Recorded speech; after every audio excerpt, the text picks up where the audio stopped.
everybody, this is the 5th video in our feature dedicated to the Minchiate Tarot, and with this episode we have now reached Minchiate card by card segment of the series, where we will be discussing the cards of the Minchiate Tarot individually, and where I will be sharing with you my understanding of them one by one. We also have a very exciting, super fun and knowledgeable guest, a deck creator too, who will be stopping by to join us today in this video. Hi Masha, Michael J Auger here, and I'm loving your series on the Minchiate. I am so excited about Michael J Auger's contribution into the series. But before I tell you more, let me first welcome you back to the Mesmerized by Minchiate series.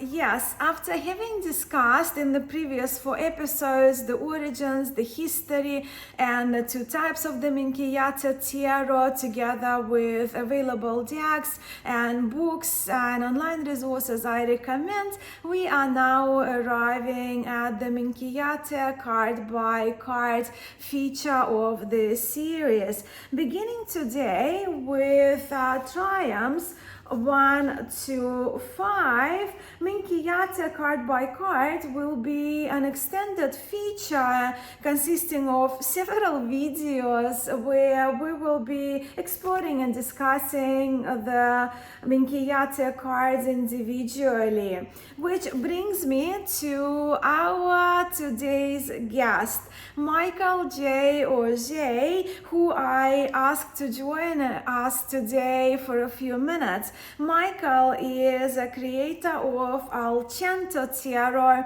Well, AllCento, I call it AllCento. I'm just drawing back from cento being 100 in Italian, which is giveaway, right, to the number of cards this deck consists of.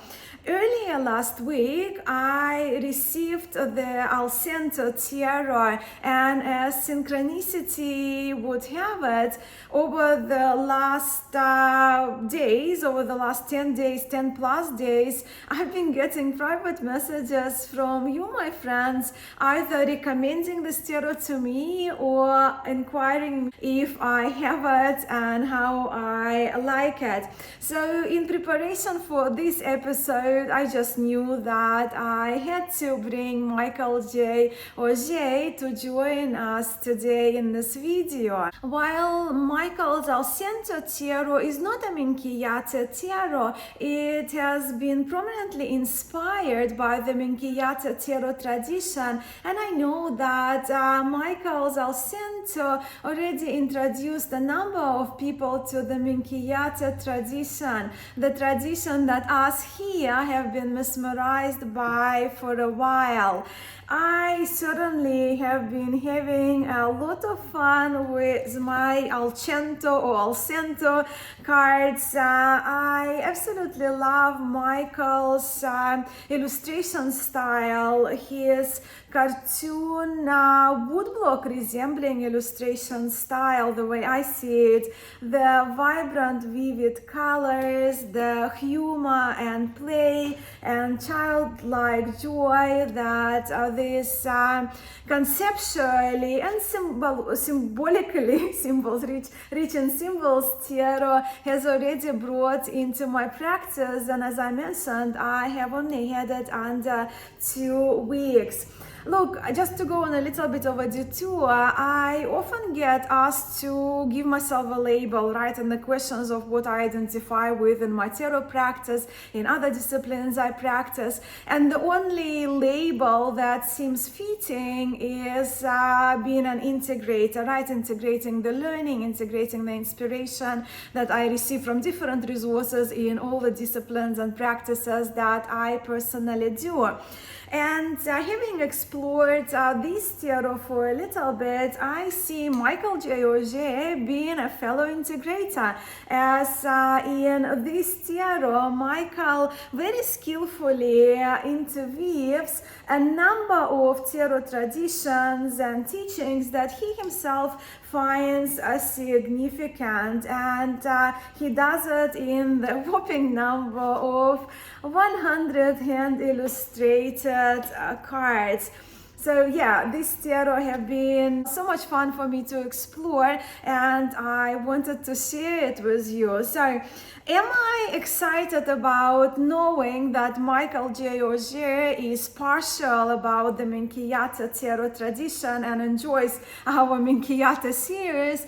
You bet I am. And now, as we are returning to the subject of this video, right, our first 5 cards of the Minchiate tarot, let allow Michael J Auger ease us into the today's topic for discussion. Hi Masha, Michael J Auger here, and I'm loving your series on the Minchiate. Thanks so much for asking for my thoughts on the unusual numbering this deck uses. In the early days of the tarot, when it was first being developed, many aspects were more fluid. The first 5 triumph cards in the Minchiate tradition were all referred to as popes. Pope 1, Pope 2, Pope 3, and so on. However, if you look at the imagery of these cards, none of the artwork depicts a pope or a popess. Pope 1 depicts a street performer that has obvious links with the magician. The Popess, or high priestess, is skipped over, and Pope 2, also sometimes called the Grand Duke, looks like a feminine emperor linking to the Empress. Pope 3 and Pope 4 are sometimes referred to as the Eastern and Western emperors, and much speculation has been made about the way they cross their legs and hold their scepters, suggesting Pope 3 as more masculine, linking to the emperor, and Pope 4 as balanced with both masculine and feminine traits, linking to the traditional pope or hierophant. But without the high priestess, the numbering is thrown off. So the equivalent of the feminine empress, who is usually a creed of 3, is a 2. And the emperor, who is usually a stable 4, is a 3. And then other versions of the Minchiate, the sexual nature of these archetypes are switched, which I see as the card maker trying to decide what's more important, the numerological correspondences or who should come first. And then the final Pope, 5, has a Cupid overhead, which obviously has links to the Lover card. And then next, the Minchiate goes into a cluster of virtues, which throws off the Marseille style numbering even further. But not all 7 virtues are clustered together. There's first a group of 3, and then 4 appear later on in the deck because, why put them all together? And then there's the zodiac on top of that towards the end of the deck, which nobody understands why Libra is first and Gemini is last. The ordering is all very mysterious and confusing. But if I had to speculate, I think the reason for this is because this is an early version of the tarot when they were still trying to figure out the best way to structure and encode esoteric ideas that I personally believe were disguised as a game. However, that's my own unverified personal gnosis. However, I incorporated many of the Minchiate cards and mysteries into the AllCento Tarot deck that I created, and I also include the High Priestess and stick to the standard Marseille style numbering, adding the additional cards at the end. And I corresponded the numerology to what I felt best matched their various themes. I tried to simplify and make sense of it all, but I have such a strong admiration and love for the historical variations of this wonderful part of tarot history. The Minchiate is magical. Thanks again for having me, and see you later. Michael, thank you so much for this awesome, joy-filled, insightful, and informative contribution into today's episode. So yes, as Michael said, Ipapi, or the popes, or 5 popes to be precise, which the first 5 trumps are commonly referred to as. These are the cards that we will be further exploring today. Just a quick word on the decks that I'm using as my main decks, as the study decks for the series, are these two, and I spoke about them in a few videos. I'm using them because they both are mass market, belonging to 2 different types of the Minchiate pattern, both published by Los Carabeo in their Anima Antiqua series. So now to the first pope, which is not a pope at all, but belonging to the 5 popes of the Minchiate Tarot. And this is Arcanum 1, which is pretty straightforward. Here we are with Il Bagatto, also known as Il Bagatello in Italian, the words that usually refer to a trickster, a charlatan, or an entertainer. As Michael already pointed out, we are here with a street performer that we are used to seeing in historic tarot decks, whether they belong to Tarot de Marseille tradition or Italian tarot traditions. There are a few of those. And this head-wearing performer is shown standing behind his table, on which we see a few objects he uses to demonstrate his craft. This magician, and magician again is just the most commonly accepted title in English for this card, he is reminiscent of street entertainers who frequented city squares or country fairs, if you will, in those old times. Different from being all by himself, this Bagatto has a company. In the earlier Minchiate pattern, he is depicted entertaining or perhaps even teaching tricks to the children, where in the decks following the later Minchiate pattern, the 2 people are visibly seen more grown up, if not adults, and are rather captivated by this crafty master of illusion, if you will. So what qualities and characteristics can we attribute to the magician when he appears in our readings? Well, he is certainly skillful and possesses agility and creativity. He is street smart and uses his sharp mind and swift movement of his dexterous hands to make a living for himself. In modern day context, we perhaps can even see this Trump, this magician, as a hustler who does whatever he has to do to survive.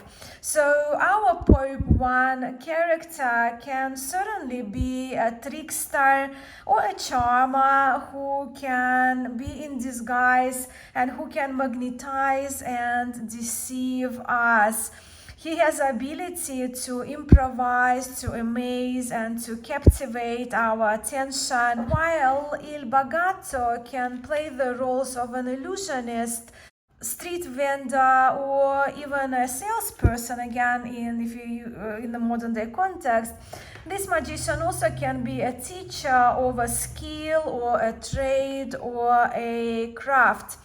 Which exact attribution we decide to use in our interpretations of this card and the cards to follow, all of the cards really, it will all depend on the context of our reading, the questions we pose to our cards, and how the cards interact with other cards on the table when we draw them. But now let us move to the next 3 popes, Arcanum 2, 3, and 4, using 2 decks above mentioned decks again. These cards, especially these three triumph cards, they at first may seem rather unusual to us, most of us really, who have come to the Minchiate Tarot from having learned with the decks of a 78 card structure. And if using the earlier Minchiate decks in my readings personally, I will read these three cards differently from when using the later Minchiate decks following the later Minchiate pattern. Titles also, if we are to give titles to the cards, it all depends which resources you follow. Most commonly accepted titles for the Arcanum 2, 3, and 4, and more fitting to the later Minchiate pattern would be the Grand Duke, Western Emperor, and Eastern Emperor. However, Giambattista Monzali, in the article that I mentioned on several occasions that was published in the International Playing Card Society, and the article that also relies on the findings of Franco Pratesi, another renowned Italian card historian. So Giambattista Monzali looks at these three cards, being Arcanum 2, the Empress, 3, the Emperor, and 4, the Pope. Amparo Aguirre, though, in her book, Tarot Minchiate, the noblest and most beautiful of the card games, when following the later Minchiate pattern, she uses the same ones, right, as Grand Duke, Western and Eastern Emperors. However, in the earlier Minchiate decks, and that's the Bagatto Tarot is based on the earlier Minchiate decks, she titles Arcanum 2 as the Queen, Arcanum 3 as the Emperor, and Arcanum 4 as the Popess. Now, Isabel Nadolny, historian Isabel Nadolny, and tarot expert Michael Auger, in their book that they co-wrote on the Minchiate Tarot that comes with the restored Minchiate Gaetano or Al-Aquila, look at these three cards as the Empress, Emperor, Eastern Empress. So that's that. Now to the title of Grand Duke. In his book, The Game of Tarot from Ferrara to Salt Lake City, Michael Dammit, he also follows the same order, right? Grand Duke, Western and Eastern Emperor. But he also clarifies that the Grand Duke cannot be a correct title designated to Arcanum 2, simply due to historic fact that the Republic of Florence was only converted to the Grand Duchy, hence Duke, Grand Duchy of Tuscany in 1569, where the Minchiate pack of cards already existed dozens of years prior to that. So the Grand Duke application is rather invalid given the earlier dating of the Minchiate Tarot. So this for me personally was a pleasant finding, well, because the Grand Duke title for this card is the only card with the title of Grand Duke that used to throw me off big time, throw me off the Minchiate Tarot. But then Michael Dammit, he further elaborates that since the gender here, as we see more an androgynous figure, right? So since the gender of Arcanum 2, and of course we're talking later Minchiate pattern, because if you look at the earlier, we have the woman here with the breasts here. So clearly a female character here. But yes, Michael Dammit further talks about that the gender of Arcanum 2, we're looking at this card, is indeterminate. and with us seeing that figure holding a scepter and an orb, we can see this card as a king or queen. Even though, as I mentioned, the figure looks androgynous with the bare crossed legs, and in my own observations, it kind of for me signifies a male figure, just simply because of looking at the other emperors here in this deck, but also looking at the three kings in the court cards and the male pages. We have two male pages, right? Two female pages in Minchiate. But yeah, the kings with bare legs in those robes, it's kind of, yeah, male figure, but visibly androgynous and can be either or. Personally, I guess we have freedom to determine that for ourselves. Right, so that was Grand Duke. Now let's talk about the earlier Minchiate pattern. And in her deck, Amparo went with titling this card the Queen. I personally kind of prefer title of the Empress or Western Empress, but in Amparo's deck, in Bagatto Tarot, the Queen is depicted with a bit of a belly here. So we are here with that hint on fertility, gestation, growth, creativity, which can be attributed to these cards, together with nurturing and protective qualities that the familiar from our tarot, whether we follow Marseille tarot tradition or Waite-Smith tarot tradition, the qualities that the Empress card is recognized for. The eagle. Now let's have a look at these two cards, right? Don't worry about numbers because they are inconsistent, as you can see, right? But if we look at the eagle, here we have an orb with the eagle on top here. She's holding the eagle in her hand, but the eagle in the Empress or Western Empress and Western Emperor cards can be indicative of the link to the Roman Empire, as the eagle was the symbol of the Roman Empire, which also helps us, I guess, in distinguishing that between Western and Eastern, right?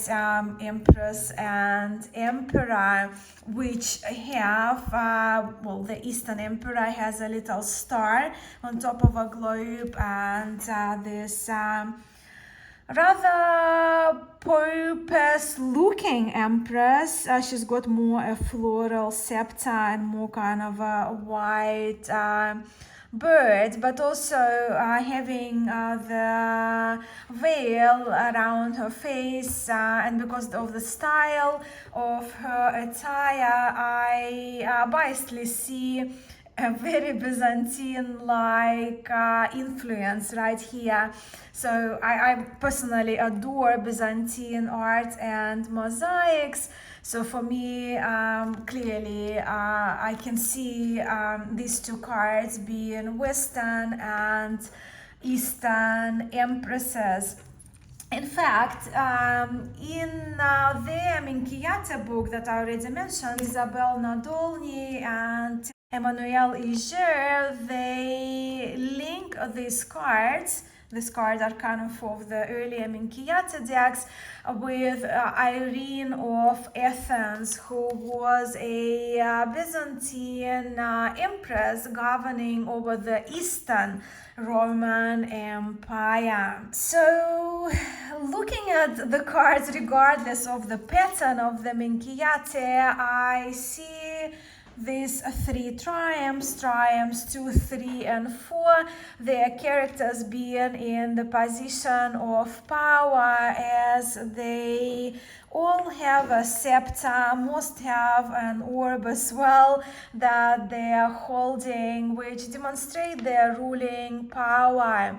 But also in both patterns, in the cards from the decks from following both patterns of the Minchiate, these characters are rather gentle and benevolent looking. They have more introspective expressions on their faces, and I love that about Minchiate. I also lean towards attributing the yin qualities to these two cards, which of course are inconsistent in their numbering, but visually, pictorially, I lean towards attributing contemplative yin, mysterious, secret and knowledge keeping, and introvertive qualities that kind of almost reminiscent to the Popess card, right, in Tarot de Marseille, to these two cards. And this one even has that element of melancholy to it too. Of course, with the body of this character fully covered by her garment and her being veiled, I do kind of apply more I see her as the purple looking Empress of the East, right? That's what she is to me. But again, that's kind of my personal attributions, my personal observations. And if you do need to have a papal figure in your deck or the keeper of mysteries, perhaps you would be looking at these two cards. But look, where my practice is concerned, I try not to fixate on the titles of the triumph cards of the Minchiate, especially these three. And I rather read them at their pictorial value, looking at the directionality in my readings, the facial expressions of the characters, their moods and gestures. I also take into consideration how the cards from the decks of the earlier and later Minchiate patterns differ in their gender attributions and depictions. Hence, to me, they cannot be interpreted the same, even though both belong to Minchiate, right? Minchiate tarot tradition, which can be divided into two patterns, right? As we discussed in the second video. If you haven't seen it, I will link it for you below. That will kind of help you to know, I guess, the differences between the later and the earlier Minchiate patterns. But to share with you my personal preferences, as you may have already deduced for yourself, on most days I liked seeing the Western Empress, Emperor, and Popess resembling Eastern Empress in these three cards. But on other days I return to pondering maybe the cards without titles are supposed to be that untitled cards to which we keep trying to apply labels. I very much, tarot friends, look forward to hearing in the comments how you understand and interpret these three triumph cards especially. Do you use their titles or read them at their face value? Do the different major arcana numberings and not having the purpose throw you off when reading with the Minchiate tarot? Please let me know, and please let all of us know in the comments below. I think it will be an interesting conversation to have. But now let us chat about love. Since love is our last card for today and is numbered 5, let us place 5 versions of it in front of us from the Minchiate decks I have next to me and I have already mentioned in this video. So yes, love is a commonly used title for the 5th trump of the Minchiate and for the corresponding trump in the earliest Italian tarots, inclusive of the illuminated decks in the likes of Visconti and Charles VI. In fact, in the love card from the Visconti Madrona deck, and this is the restored version of it, Visconti Madrona also is known as Vale Visconti, we see word amor, love, inscribed on it. But this video is getting too long already for me to do a comparative review of the pattern of the Minchiate love with the love, lover, or lovers cards from other traditions, other tarot traditions.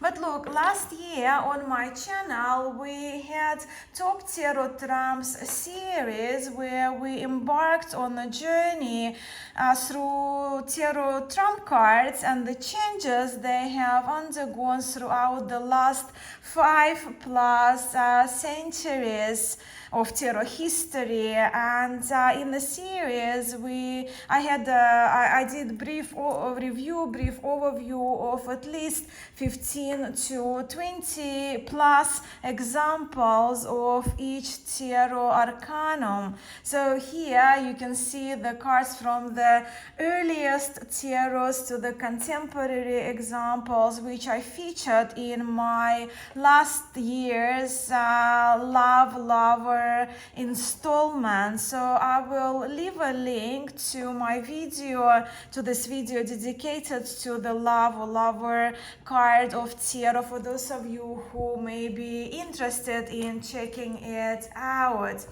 But the Minchiate, back to the Minchiate tarot. The Minchiate love card is about receiving and accepting love. And this image images, but we're talking about the love arcanum, right? This card may even indicate a proposal, a tradition which is still common in our today's world, with one person here kneeling in front of the other. Only that in the Minchiate tarot, the other figure crowns the kneeling, the standing figure, the other figure, the standing figure crowns the kneeling one. And as you can see here, the patterns of the two types of the Minchiate, they are mirrored here, right? With the standing person being on the left in the earlier Minchiate pattern, and on the right side in the later Minchiate pattern. In both, we see the Cupid, naked Cupid in the earlier Minchiate, has the ribbon over him in the later, but the Cupid is without blindfold and winged, and aiming his arrow into the center of the crown. The earlier Minchiate pattern, as you can see, I'll just bring other cards closer just to kind of see different images, but the patterns are identical there. But yes, so the early and later Minchiate patterns, they also do differ from each other, as we cannot clearly define the gender of the characters in this version. And the kneeling person has their hands here in prayer.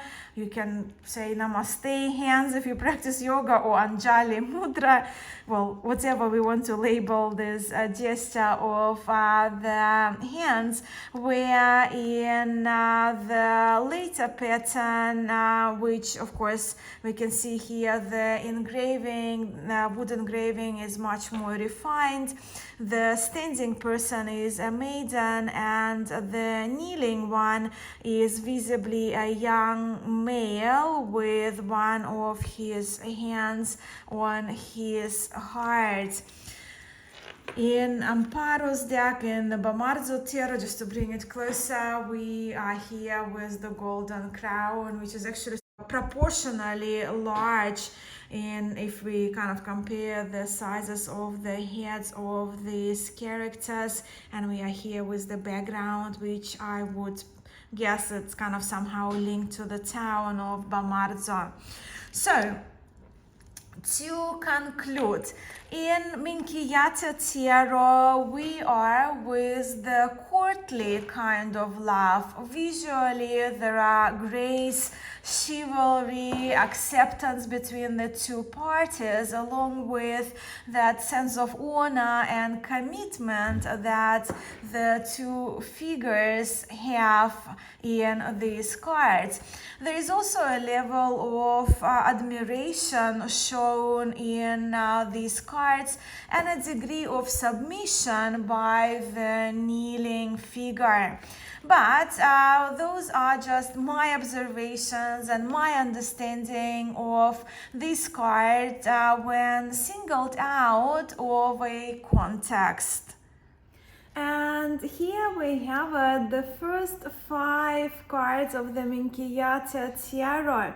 But Tarot friends, let's keep chatting, and I will be looking forward to reading your comments and hearing more about your understanding of these first 5 triumphs of the Minchiate Tarot. As many of you know, but maybe not all, that we have 2 Minchiate playlists that I created. One is called Mesmerized by Minchiate, where you can find all the episodes that I record and have recorded already in the series. And another Minchiate playlist we have is the community one, recommended viewing, I called it, where I have put together the videos that you tarot friends who create content here on YouTube have made on the subject of the Minchiate Tarot. So please, for me not to miss these videos, if you keep recording more, tag me and I'll make sure that I will include them in the community playlist, and I'll keep sharing them with everyone, because the best way to learn is really to practice and to learn with each other and from each other. Also, all the decks that I featured in this video, I will include the names, their titles in the description of this video. I will also include the link to the AllCento Tarot by Michael J Auger, and the links to his work, his website, his Instagram, and his YouTube channel, where he's actually at the moment doing the series going through the trumps of tarot and doing a comparative review of them as well. Very interesting, insightful series as well for you to check out outside of the subject of the Minchiate Tarot. So that's all from me for today. I'm so very grateful for your time. Thank you so much for your support of the series. I'm wishing you a wonderful weekend and sending much love to you all. I'll catch you in the next episode.